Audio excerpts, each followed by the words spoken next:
কত 4056। তো যেহেতু জোড় সংখ্যা তাহলে এটাকে আমরা প্রথমে 2 দ্বারা ভাববো। তো 2 দ্বারা ভাবলে যায় সেটা হচ্ছে এই 4056 এর মধ্যে যায় হচ্ছে 2028। তারপর আবার জোড় 2 দিয়ে ভাবলে সেটা হচ্ছে 10, অর্থাৎ এখানে 1014।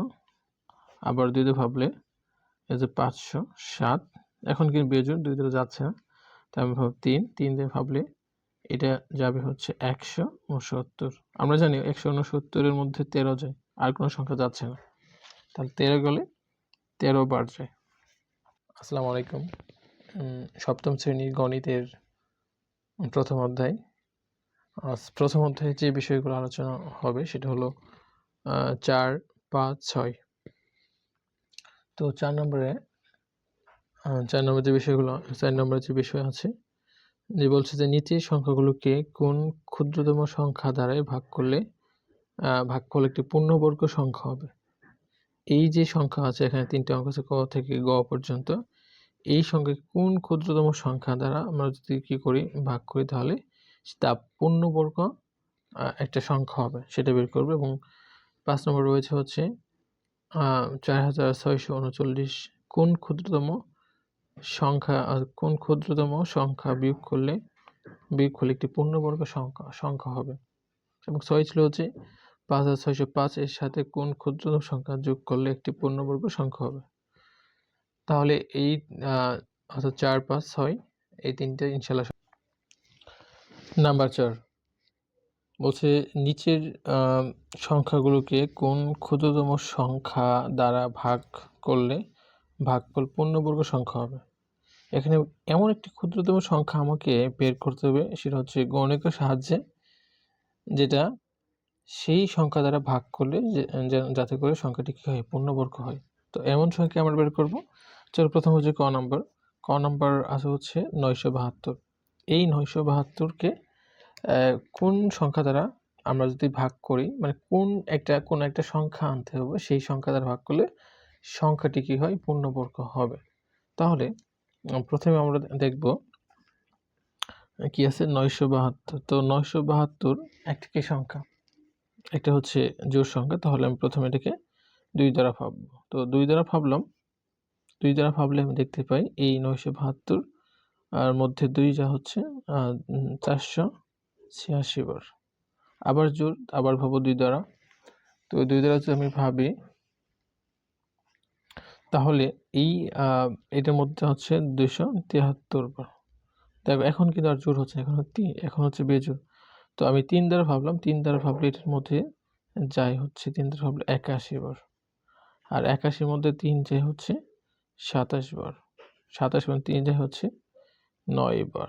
9 এর মধ্যে 3 যায় কি, 9 এর মধ্যে 3 যায় হচ্ছে 3 বার। 3 3 9। এই যে আমি কিন্তু কি পেয়ে গেলাম, জোড়া পেয়ে গেছি। অতএব এখন যদি আমি কি করি, জোড়া মিল করি, অর্থাৎ 972 ছিল, 972-এর সংখ্যাগুলো কি পেয়েছে 1 2 3। আচ্ছা একটা, অর্থাৎ 2 × 2 3 × 3 আর 3 × 3 × 3। অর্থাৎ এটাকে যদি আমরা জোড়া করি তাহলে কিন্তু এটাকে জোড়া এভাবে করতে পারি। এটা একটা জোড়া, অর্থাৎ এই 3 একটা জোড়া, এই 3 একটা জোড়া, একটা কিন্তু বেজোড় থাকে। অর্থাৎ আমরা লিখতে পারি 2 স্কোয়ার × 3 স্কোয়ার, আরেকটা হচ্ছে 3 স্কোয়ার। এখানে আমরা বুঝতে পারি কি, এখানে কিন্তু 3 একটা আছে, এখানে কিন্তু জোড়া সংখ্যা না, জোড়া সংখ্যা কিন্তু এটা নেই। সেক্ষেত্রে আমরা কিন্তু এমনিতে বলতে পারি যে এই সংখ্যাকে যদি আমরা 3 দ্বারা কি করি ভাগ করি, মানে হচ্ছে 3 দ্বারা যদি ভাগ করি তাহলে সেটা পূর্ণবর্গ সংখ্যা হবে।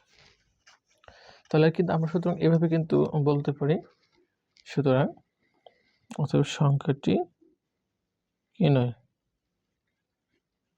সংখ্যাটি পূর্ণবর্গ নয়। তাহলে সংখ্যাটিকে যদি আমরা পূর্ণবর্গ করতে চাই, সংখ্যাটিকে যদি আমরা কি দিয়ে গুণ করি, এই 3 দ্বারা, কারণ 3 এখানে একটা 3 আছে, এর মানে কি সংখ্যাটিকে যদি আমরা 3 দ্বারা কি করি, 3 দ্বারা কি করলে ভাগ করলে, 3 দ্বারা ভাগ করলে পূর্ণবর্গ হবে। পূর্ণবর্গ হবে। সুতরাং তাহলে আমরা পূর্ণবর্গ হবে, সুতরাং বলতে পারি নির্ণয়ে যে ক্ষুদ্রতম সংখ্যা পেলাম, নির্ণয়ে যে ক্ষুদ্রতম সংখ্যা সেটা কত পেয়েছি, সেটা পেলাম হচ্ছে 3। অর্থাৎ এই 3 দ্বারা এই সংখ্যাকে আমি যদি 972কে কি করি, ভাগ করলে সেটা পূর্ণবর্গ হবে। এটা হচ্ছে আমার নির্ণয় ক্ষুদ্রতম সংখ্যা বা অ্যান্সার। আচ্ছা, এরপর আমরা দেখব হচ্ছে খ নাম্বারটা। খ নাম্বারটা ছিল হচ্ছে 4056। তো এই সংখ্যা আমরা হচ্ছে এটার এখন আমরা কৌণিক বের করব। তা ছিল 4056। তো যেহেতু জোড় সংখ্যা, তাহলে এটাকে আমরা প্রথমে 2 দ্বারা ভাববো। তো 2 দ্বারা ভাবলে যায় সেটা হচ্ছে এই 4056 মধ্যে যায় হচ্ছে 2028। তারপর আবার জোড় 2 দিয়ে ভাবলে সেটা হচ্ছে 10, অর্থাৎ এখানে 1014। আবার 2 দিয়ে ভাবলে এই যে 507। এখন কিন্তু বেজোড় 2 দ্বারা যাচ্ছে না, তাই আমি ভাব 3 দিয়ে ভাবলে এটা যাবে হচ্ছে 169। আমরা জানি 169-এর মধ্যে 13 যায়, আর কোনো সংখ্যা যাচ্ছে না, তাহলে 13 গেলে 13 বার যায়। এখন আমরা যে সংখ্যা পেলাম, অর্থাৎ আমরা যে সংখ্যা পেয়েছি সেটা হলো, অর্থাৎ আমরা লিখতে পারি 4056। এই সংখ্যাগুলো কি 1, আচ্ছা 2 × 2, তারপর হচ্ছে 2 × 3, 13 × 13। আচ্ছা, দেখতে পাই এই 2 এর সাথে জোড়া রয়েছে, এখানে একটা 2 আর এখানে একটা 3 আলাদাভাবে রয়েছে, তো এটা একটা জোড়া। তাহলে আমরা এভাবে লিখতে পারি যে 2 স্কোয়ার 2 × 3, আর এখানে হচ্ছে 13 স্কোয়ার। এর মানে এটা কিন্তু এর উপরে আছে আর কি, যাই হোক 13 স্কোয়ার। এর মানে হচ্ছে এখানে এই যে 2 × 3 এই জোড়া এখানে কি রয়েছে, বেজোড় আকার রয়েছে। অতএব আমরা বলতেই পারি, যেহেতু এটা বেজোড় আছে, জোড় আকারে নেই, তাই সুতরাং আমরা বলতে পারি সংখ্যাটি কি নয়, পূর্ণবর্গ নয়। সুতরাং আমরা বলতে পারি যে সংখ্যাটি কি নয়, পূর্ণবর্গ সংখ্যা নয়।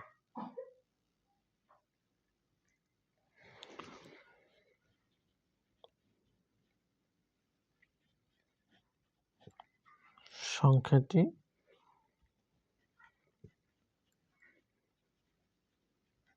পূর্ণবর্গ নয়। তো যদি সংখ্যাটিকে পূর্ণবর্গ করতে চাই, তো কি করব, সংখ্যাটিকে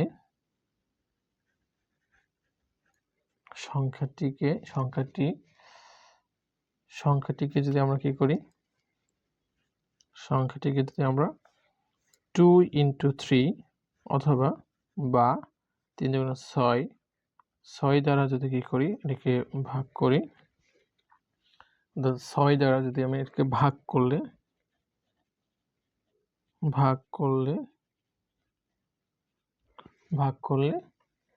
এটা পূর্ণবর্গ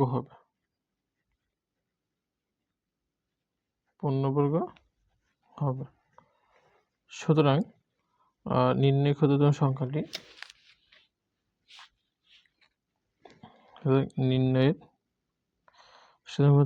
নির্ণয় যে ক্ষুদ্রতম, অর্থাৎ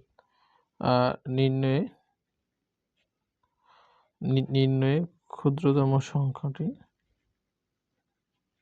লেখাটা একটু অসুন্দর হচ্ছে। নির্ণয় ক্ষুদ্রতম সংখ্যাটি হলো কত, 6। এটি কিন্তু উত্তর। অর্থাৎ আমরা যদি এই সংখ্যাটিকে, অর্থাৎ 4056 সংখ্যাটিকে যে 6 দ্বারা ভাগ করলে সংখ্যাটি পূর্ণবর্গ সংখ্যা হবে। তো এখন আমরা যে গ নম্বর অঙ্কটি ছিল সেটা সমাধান করার চেষ্টা করব। যে ছিল যে গ নম্বর 21952। তো 21952 সংখ্যাটি জোড় সংখ্যা, এর জন্য প্রথমে আমি 2 দ্বারা ভাবছি। তো 2 দ্বারা ভাবলে এটা হচ্ছে, এটার মধ্যে 2 যে 10,976 বার। আবার জোড় সংখ্যা 2 দ্বারা ভাবলাম, 2 ভাবলে হচ্ছে এটা কি 5488, অর্থাৎ 5488 বার। এটা আবার 2 দ্বারা ভাবা যায়, ভাবলে 2744। এটা আবার 2 দ্বারা ভাবা যায়, ভাবলে হচ্ছে 13 কি 72 বার যায়। এখন আবার যদি এটাকে আমরা 2 দ্বারা ভাবি, তাহলে এটাকে আমরা লিখতে পারি হচ্ছে 686। এখন 686 এই 686কে আবার যদি আমরা 2 দ্বারা ভাবি তাহলে হচ্ছে 343। তো 343 যেহেতু এটা বিজোড়, সুতরাং এটাকে আমরা ভাবি 2, এটাকে আমরা যদি 3 দ্বারা ভাবছি যায় না, 4 দ্বারা, 5 দ্বারা, 7 দ্বারা যায়। এটা 7 দিয়ে ভাবলে এটা হচ্ছে 49 বার, 49 বার 9 দ্বারা 7 দিয়ে গেলে 7 7 49। অর্থাৎ এখানে কিন্তু আমরা যে এইটা পেলাম, এখানে হচ্ছে 1, এই 2, 3, আর এখানে একটা জোড়া থাকে। সুতরাং আমরা দেখো এখানে কিন্তু বুঝতে পারি সংখ্যা এভাবে প্রথমে দেখাই যে একটা সংখ্যা কিন্তু কি থাকছে, যে বেজোড় থাকছে। সুতরাং আমরা বলতে পারি সংখ্যাটি কি নয়, পূর্ণবর্গ সংখ্যা নয়। অর্থাৎ সংখ্যাটি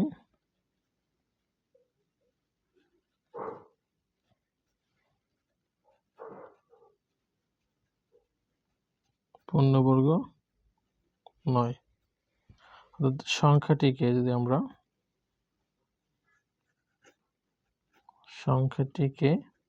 কি দ্বারা, এই যে 7 যে ছিল একটা বেজোড়, সংখ্যাটিকে 7। আচ্ছা, একটা জিনিস মিস্টেক হয়েছে। আচ্ছা, এখানে যদি আমরা এই সংখ্যাটিকে যদি কি করি, অর্থাৎ 21,952 একে যদি আমরা লিখি, অর্থাৎ 2 × 2 × 2 × 2 2 × 2 2 3, তারপর হচ্ছে 7 × 7 × 7। অর্থাৎ এটাকে আমরা কি করতে পারি, এটা একটা জোড়া, অর্থাৎ 2 স্কোয়ার, তারপর হচ্ছে এটা একটা জোড়া, এটা একটা জোড়া, এই একটা জোড়া, আর এই 7 একটা জোড়া। তাহলে 7 স্কোয়ার, এটা 7 কি থাকে, বেশি থাকে, মানে একটা সিঙ্গেল থাকে, মানে একটা থাকে। অর্থাৎ সুতরাং আমরা বলতে পারি সংখ্যাটি পূর্ণবর্গ নয়। সংখ্যাটি পূর্ণবর্গ নয়। সংখ্যাটিকে যদি সংখ্যাটি পূর্ণবর্গ নয়, সংখ্যাটিকে 7 দ্বারা, অর্থাৎ সংখ্যাটিকে 7 দ্বারা ভাগ করলে, 7 দ্বারা ভাগ করলে কি পূর্ণবর্গ হবে।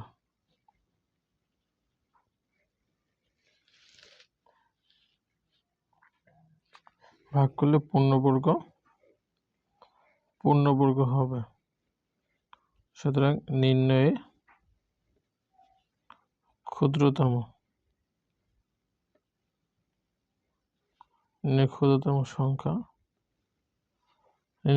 সংখ্যাটি বা নির্ণয় ক্ষুদ্রতম সংখ্যাটি হচ্ছে কত, 7। 7 দ্বারা যদি ভাগ করি সংখ্যাটি, তাহলে কি হবে, পূর্ণবর্গ হবে। তো আশা করি তোমরা এই 4 নম্বর বুঝতে পেরেছো। যদি ভালো লেগে থাকে এবং বুঝতে পেরে থাকো, তাহলে অবশ্যই চ্যানেলটাকে লাইক, সাবস্ক্রাইব এবং শেয়ার করে দেবে, যাতে করে নতুন ভিডিও তোমার কাছে পৌঁছে যায়। এখন আমরা সমাধান করব হচ্ছে 5 নাম্বারটা। 5 নম্বর অঙ্কটি হলো 4639 থেকে কোন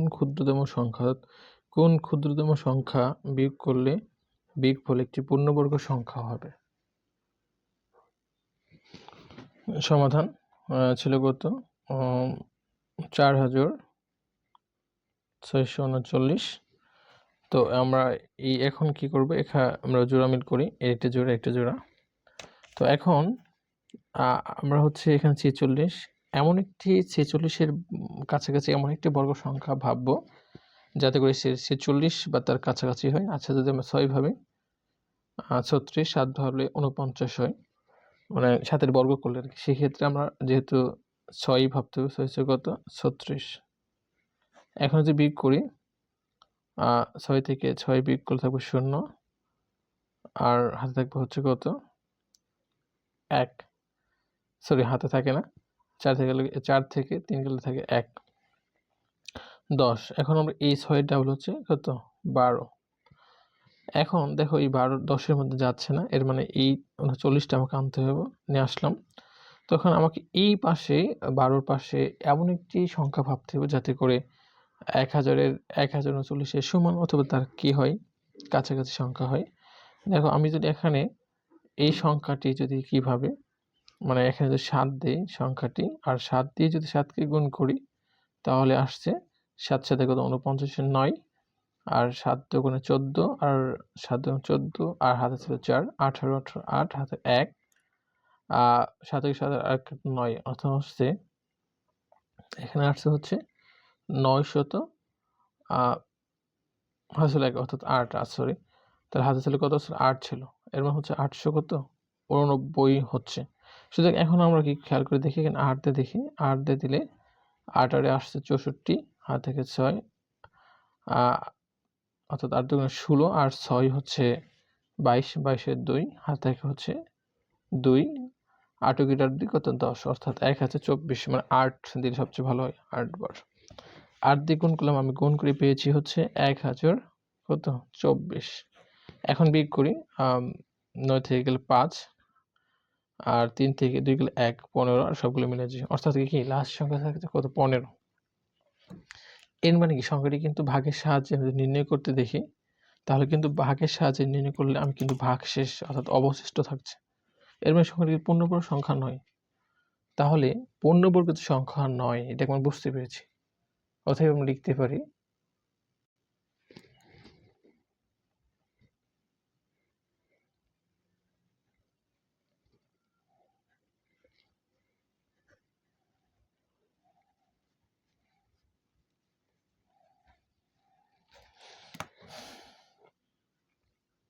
আমরা বলতে পারি যে 4639 এর বর্গমূল ভাগের সাহায্যে নির্ণয় করতে গিয়ে অবশিষ্ট কত থাকে 15 অবশিষ্ট থাকে।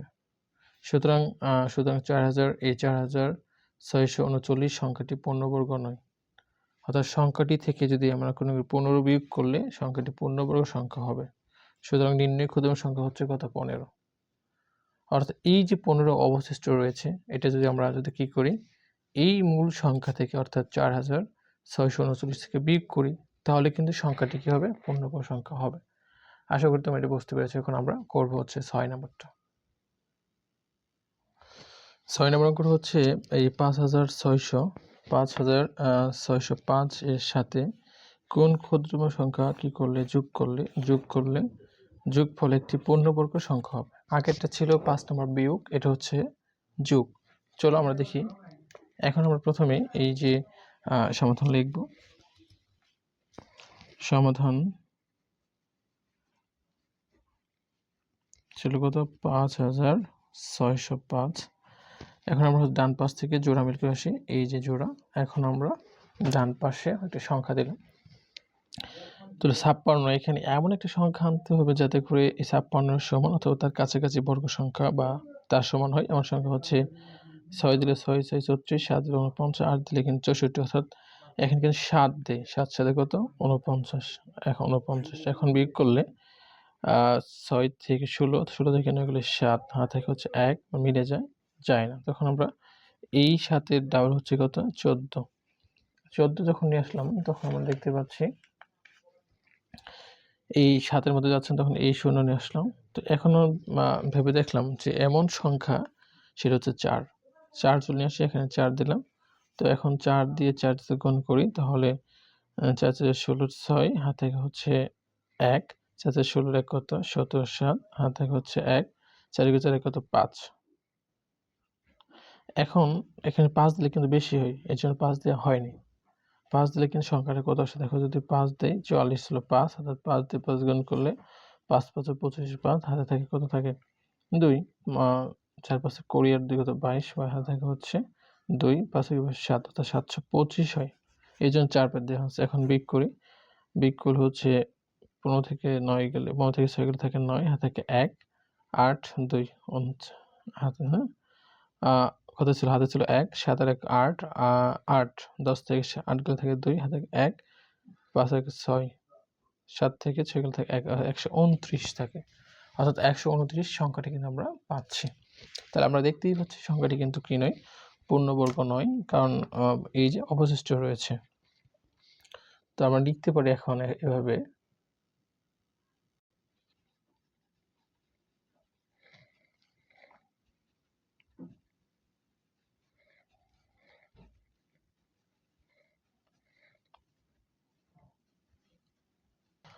আচ্ছা, আমরা বলতে পারি যেহেতু ১২৯ ভাগশেষ রয়েছে, অর্থাৎ যেহেতু সংখ্যাটি বর্গমূল নির্ণয় করার সময় ভাগশেষ ১২৯ রয়েছে।